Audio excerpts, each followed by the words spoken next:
आज की क्लास में हम लोग क्यूआर डिकम्पोजिशन स्टडी करेंगे। QR decomposition using rotation matrix. देखिए क्यूआर डिकम्पोजिशन का मतलब क्या है। ये आपकी गिवन मैट्रिक्स है ए, इसको दो मैट्रिक्स में ब्रेक करना है, मैट्रिक्स क्यू और मैट्रिक्स आर। मतलब दोनों को मल्टीप्लाई करें तो फाइनली ए ही मिले। और क्यू और आर में रिलेशन क्या है, पहले तो ए आपका स्क्वायर मैट्रिक्स होना चाहिए, ठीक है। जो क्यू निकलेगा वो आपका ऑर्थोगोनल होगा। मतलब ऑर्थोगोनल की प्रॉपर्टी क्या है, कोई मैट्रिक्स ऑर्थोगोनल है तो क्यू इंटू क्यू ट्रांसपोज ये आई आ जाएगा, यही तो ऑर्थोगोनल की प्रॉपर्टी है। कोई मैट्रिक्स ऑर्थोगोनल है तो वो मैट्रिक्स और उसका ट्रांसपोज आई आएगा अगर क्यू ऑर्थोगोनल है, ठीक है। तो क्यू के लिए ये हो गया। आगे आर जो है अपर ट्रायंगुलर मैट्रिक्स होगा। अपर ट्रायंगुलर मतलब डायगोनल के नीचे वाले सारे जीरो होंगे।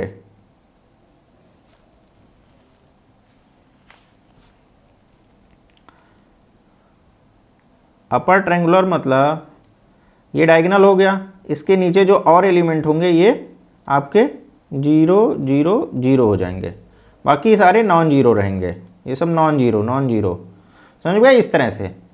तो इस गिवन मैट्रिक्स को इन दो मैट्रिक्स में ब्रेक करना है क्यू और आर में, और इसकी प्रॉपर्टी आपको बता दिए कैसा होगा, ठीक है। तो इसी को कहते हैं क्यूआर डिकम्पोजिशन। रूल लगाएंगे रोटेशन ऑफ मैट्रिक्स, ठीक है, इस मेथड को अप्लाई करके। तो फाइनली क्या है, तो रिलेशन क्या होगा, हमें मिलेगा क्या भाई, ए को ही ब्रेक कर रहे हैं और क्यू और आर में, तो Q into A equal to हो जाएगा क्यू इंटू आर, ठीक है। फाइनली जब क्यू और आर को मल्टीप्लाई करोगे तो हमें ए ही मिलेगा। देखिए कैसे हो रहा है।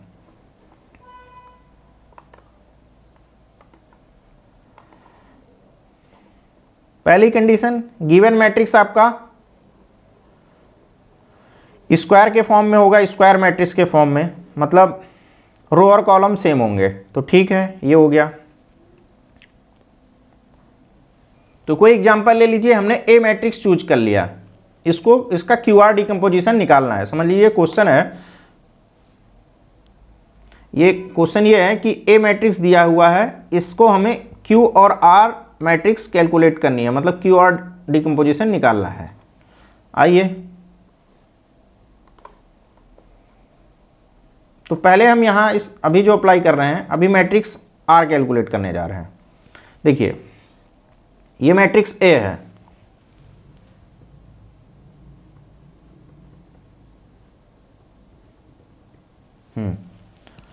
ये मैट्रिक्स ए है। तो मैट्रिक्स आर क्या है, अपर ट्रायंगल,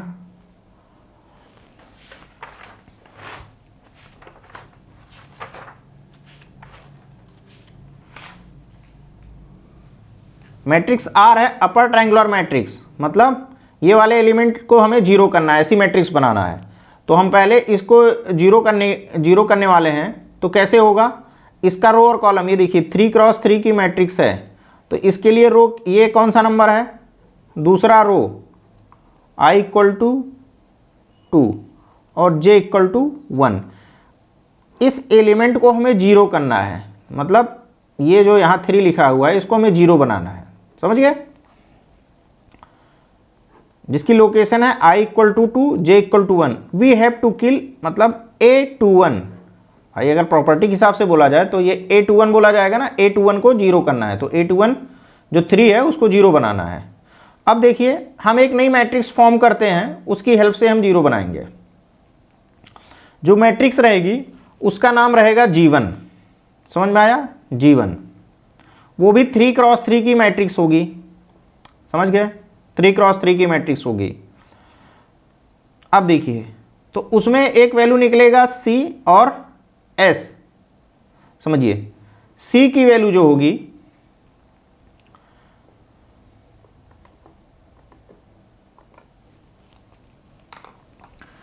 टॉप क्या है आपका 4, ठीक हो, टॉप है 4, तो C की वैल्यू निकलेगी और इसको डिलीट करना है हमें, ठीक है। मतलब हमारा जो टारगेट है इसको जीरो करना है, डिलीट नहीं, जीरो। तो हम निकाल लेंगे हाइपोटेन्यूज, मतलब 4 square plus top element plus ये जिसको किल करना है 3 को, तो समझिए ये 3 स्क्वायर 4 स्क्वायर प्लस 3 स्क्वायर, तो ये हो गया 16 और 9 25 का अंडर रूट 5। तो सी की वैल्यू निकल आई 4 upon under root 4 square plus 3 square, तो 4/5। अगेन एस की वैल्यू निकलेगी, एस में एस के लिए ये वाला लेंगे किल, जिसको किल करना है अपॉन हाइपोटेन्यूज, तो 3 upon under root 4 square plus 3 square, तो ये आ गया 3/5। तो सी और एस हमने निकाल लिया।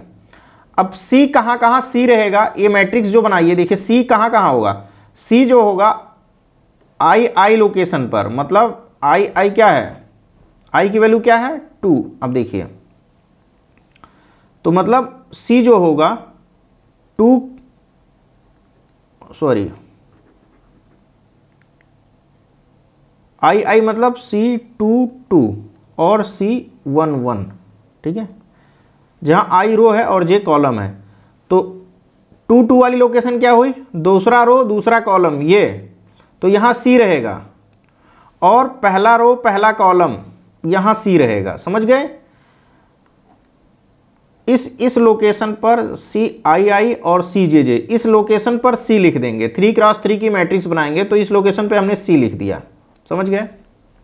आगे S कहाँ रहेगा, S जो रहेगा,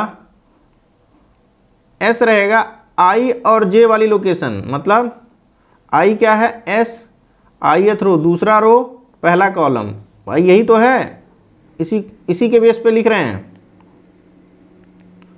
और ये हो गया S J क्या है 1 और 2, तो दूसरा रो पहला कॉलम, दूसरा रो पहला कॉलम ये हो गया, पहला रो दूसरा कॉलम ये हो गया। तो इन जगह पे S रहेगा, तो S लिखा हुआ है यहाँ। बाकी हो गया, बाकी C के जो डायगोनल में एक एलिमेंट बच रहा है ये, तो यहाँ 1 कर देंगे, बाकी सब 0 कर देंगे। तो इस तरह से जो मैट्रिक्स फॉर्म होगी उस मैट्रिक्स को कहा जाएगा G1। अब एक क्वेश्चन यहाँ माइनस क्यों लिया गया है, देखिए माइनस उसके सामने लगाएंगे जिस एलिमेंट को किल करना है, मतलब I, J वाले के सामने S21 इस वाले पे दूसरा रो पहला कॉलम, यहाँ S लिखे हैं, इसी को किल करना था, यहाँ माइनस लग गया। सिंपली यहाँ देखिए माइनस लगा भी है, दूसरा रो पहला कॉलम, इस पे यहाँ माइनस साइन होके S आएगा, ठीक है, ये इक्वल टू हो जाएगा -S, ठीक है।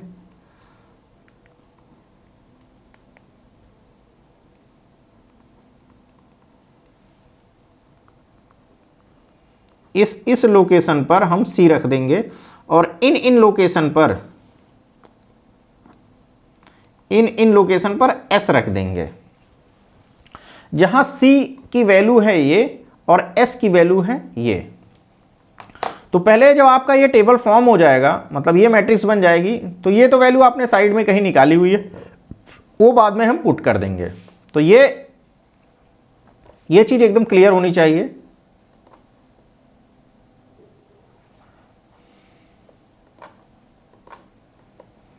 तो ये आपका मैट्रिक्स ये आ गया। देखिए यहां हमने लिख दिया, नेगेटिव साइन उसके सामने लगाते हैं जिस एलिमेंट को किल करना है, इसको किल करना था तो यहां हमने नेगेटिव लगा दिया, वो चीज यहां ऑलरेडी अंडरस्टूड है।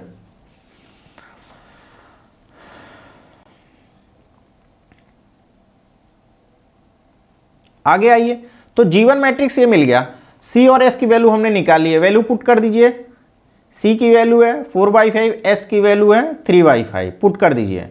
हाँ ये देखिए डायगोनल में ये वाला आपको 1 लेना है, क्योंकि C के डायगोनल में जितने भी रहेंगे C लिख दिए, और ये बचा है तो इसको 1 ले लेंगे, ये आ गया। अब G1 इंटू A, ये matrix G1 I, matrix A से मल्टीप्लाई कर दो गिवन मैट्रिक्स से, तो जो आया उसका नाम हम दे रहे हैं A1। इसको मल्टीप्लाई किए तो ये जो मिला हमें, ये हमारा हो गया A1, matrix A1। Matrix multiply होने के बाद ये मिला, ठीक है। अब हमें ये मिल गया। अब इसमें हम किसको किल करेंगे, ये तो चलो जीरो आ गया। इस मेथड से हमारा इसको जीरो बनाना था, हमने इस जगह जीरो बनाना था, दूसरा रो पहला कॉलम, ये जीरो बन गया। अब अगला काम है इसको जीरो बनाना, तो इसकी लोकेशन क्या है, ये है तीसरा रो, पहले रो लिखते हैं ना, तो i इक्वल टू थर्ड और j इक्वल टू तीसरा रो और पहला कॉलम, यही लिखा हुआ है। We have to remove this element, जिसकी लोकेशन है तीसरा रो और पहला कॉलम। आगे आइए, कैसे रिमूव किया जाएगा।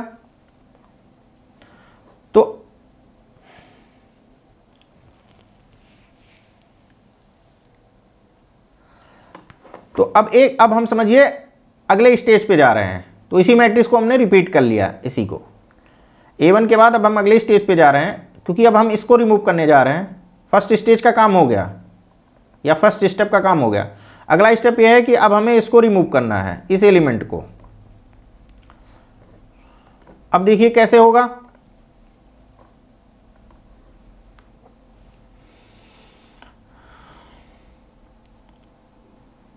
ये आपको लोकेशन पता है, तीसरा रो और पहला कॉलम, मतलब ये टॉप एलिमेंट, ये है आपका टॉप एलिमेंट, ठीक है। तो C की वैल्यू कैसे निकलेगी, ये top element upon 5 square plus ये वाला जिसको किल करना है 2 स्क्वायर, तो ये आ गया। ऐसे S की वैल्यू निकाल लो, ये S है, वो लिखने में थोड़ा ये S समझिए, वो टेढ़ा सा लिखा हुआ है, ये S है, ठीक है। ये जो किल कर रहे हैं उसको upon under root 5 square plus 2 square, अब इससे कोई लेना देना नहीं है, तो ये आ गया। अब हम जो G2 नई मैट्रिक्स बनाएंगे, ऐसे ही तो करते थे, ये गिवन, अब समझिए ये मैट्रिक्स है, अब इसको किल करना है। तो अब जो G2 बनेगा वो कैसे बन रहा है, देखिए ये 3/3 की मैट्रिक्स होगी, पहले तो यही है, चूंकि A1 हमारा 3/3 है या A हमारा 3/3 है। अब देखिए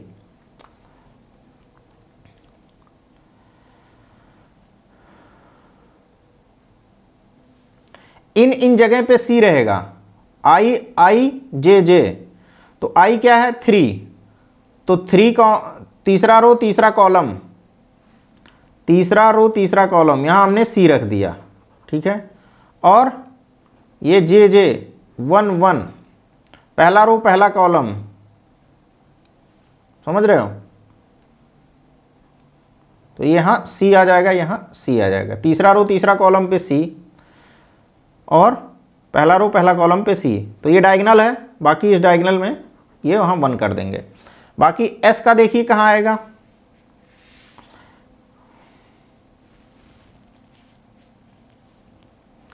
S के केस में होता है -IJ, माइनस I क्या है 3 और 1, तीसरा रो पहला कॉलम।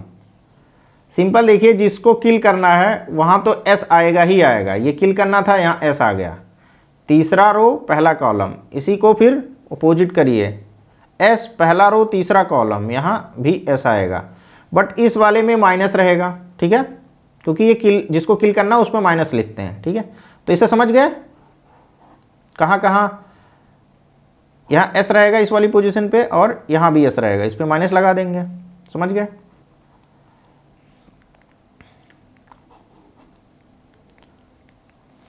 बाकी आगे देखिए, इसमें बाकी एलिमेंट 0 है, यहाँ 1 कर देंगे, क्योंकि इस डायगोनल में 1 कर देंगे, C के से अटैच जो डायगोनल है। आगे चलिए, तो G2 आ गया। जब G2 आ जाता है, जैसे वहाँ G1 आया था तो G1 इंटू A किए थे, अब यहाँ हमें G2 मिल गया तो G2 इंटू A1 करेंगे, समझ गए।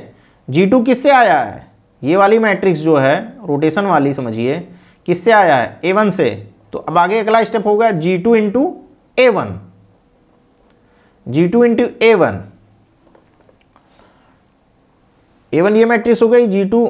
अब यहाँ C और S की वैल्यू आप पुट कर देंगे, ये वाली 5/29, 5/2/29, इसको मल्टीप्लाई करिए, फाइनली ये आ गया। A1 को चाहे आप लिख दीजिए, A1 क्या था G1 इंटू A, तो ये आ गया A2, इसका नाम हो गया A2। फिर और आगे चलिए, स्टेप नंबर 3, नेक्स्ट स्टेज या नेक्स्ट स्टेप। अब ये A2 आ गया, इसी को हमने फिर से कॉपी कर लिया है A2 को। A2 आ गया, इस वाली लोकेशन को हमें 0 करना है।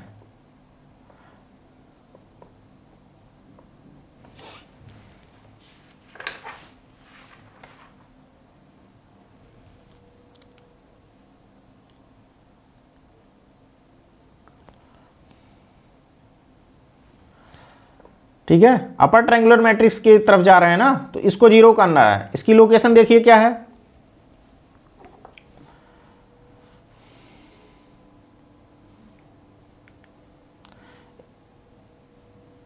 तीसरा रो और दूसरा कॉलम।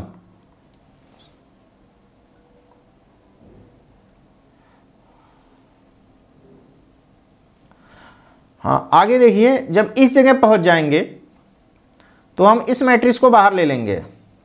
समझ गए? बस इतना मैट्रिक्स को बाहर कर लीजिए। इसको किल करना है ये वाली वैल्यू। अब सी की वैल्यू के लिए, जैसे यहां जब निकाल रहे थे तो इसको टॉप देख रहे थे, तो अब हमने बाहर कर लिया, इससे हमें कंफ्यूजन कम रहेगा। अब सी निकालने के लिए हमारा टॉप ये है और किल वाला ये है, तो सी का फॉर्मूला मैंने क्या लिखा था, सी का लिखा था टॉप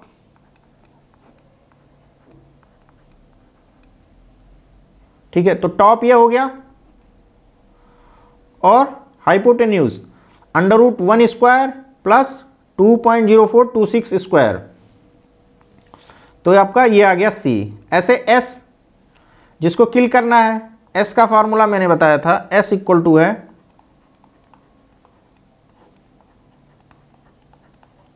ठीक है, जिसको किल करना है वो, और √1² प्लस ये वाली वैल्यू, तो यहां से आपकी एस की वैल्यू आ गई।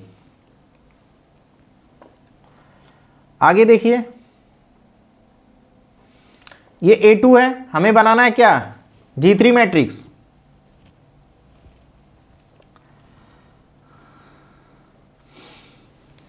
देखिए G3 कैसे बना है, हमारा I क्या था,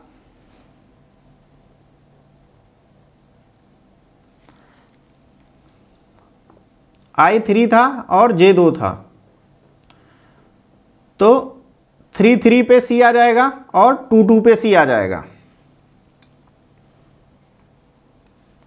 I इक्वल टू 3 था और J इक्वल टू 2 था, तो C कितना आता, I पे C आता है, तो 3 पे C आ जाएगा और 2 पे C आ जाएगा। S किस पे आता है, IJ, मतलब 3 और 2, तीसरा रो दूसरा कॉलम, तीसरा रो और दूसरा कॉलम, मतलब यहाँ S आ गया और दूसरा रो तीसरा कॉलम, दूसरा रो तीसरा कॉलम, यहाँ S आ गया। इसको किल करना है तो यहाँ माइनस लग गया, बाकी ये डायगोनल है तो यहाँ 1 रहेगा। समझ गए? ये थोड़ा बड़ा मेथड है, सिंपल मेथड, जो ये ब्रैकेट में है वो मेथड देखिए। देखिए G3 होगा, सबको पता है, ये हमने बाहर किया था इतना हिस्सा ना, यहाँ हमने 1 लिख लिया। देखिए ये हमने इतना हिस्सा बाहर किया था, तो इस तरह से हमने मैट्रिक्स बना लिया। डेफिनेटली ये यहाँ 1 रहेगा, तो यहाँ 1 लिख लीजिए। अब देखिए ये अगर इसको बाहर कर लीजिए तो ये 2x2 की मैट्रिक्स है। अगर इसको बस देखिए 2x2 की मैट्रिक्स है ना, तो ये किल कर रहे हो ना, तो ये इस मैट्रिक्स के लिए दूसरा रो पहला column 2 1, I equal to 2, J equal to 1, तो 1 1 पर C और 2 2 पर C, 1 2 पर S और 2 1 पर S, बस विद माइनस साइन। समझ गए भाई? यही तो है, C equal to C22, C11, इस लोकेशन पे C आएगा इस मैट्रिक्स के लिए 2x2 के लिए, और S इक्वल टू S2n और S12, इस वाले पे माइनस कर देंगे, दूसरा रो पहला कॉलम पे एस पुट करेंगे माइनस साइन के हिसाब से, ठीक है, और यहाँ ये एस आ जाएगा और इस वाले पे minus S.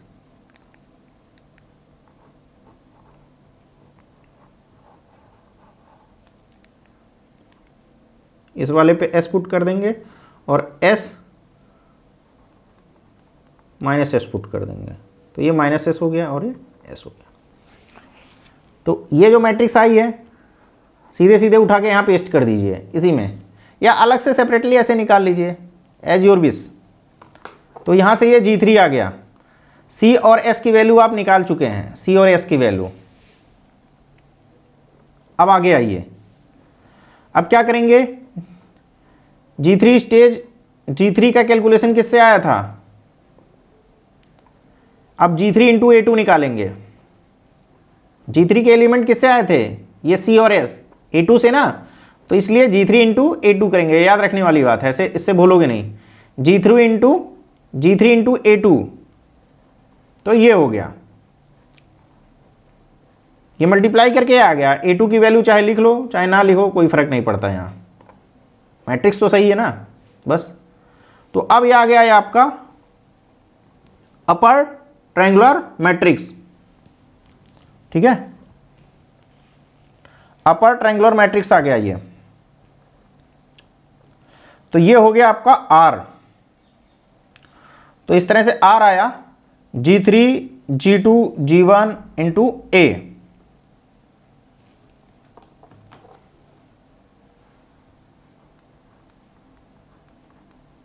G3 into G2 into G1 into A, यहां से मैट्रिक्स R आ गया।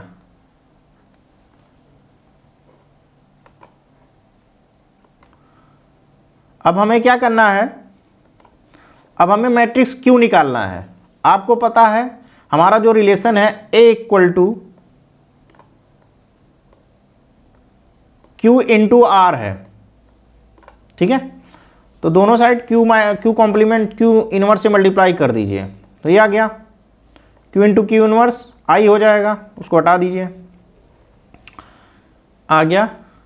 देखिए Q चूंकि ऑर्थोगोनल मैट्रिक्स है,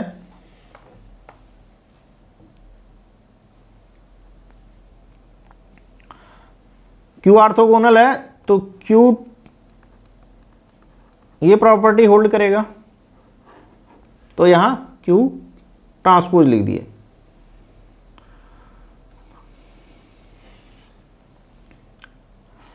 R की वैल्यू लिख दीजिए, तो क्या बचेगा, R की वैल्यू है G1 G3 G2 G1 A, तो क्या बचेगा, केवल Q ट्रांसपोज इक्वल टू ये।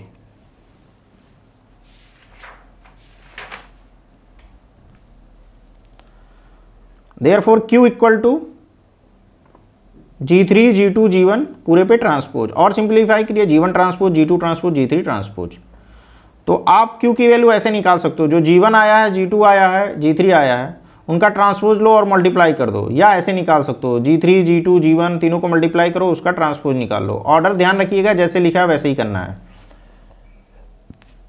G1 G2 G3 मैंने यहाँ लिख लिया है, आप मल्टीप्लाई करोगे तो आपको मैट्रिक्स Q मिल जाएगा।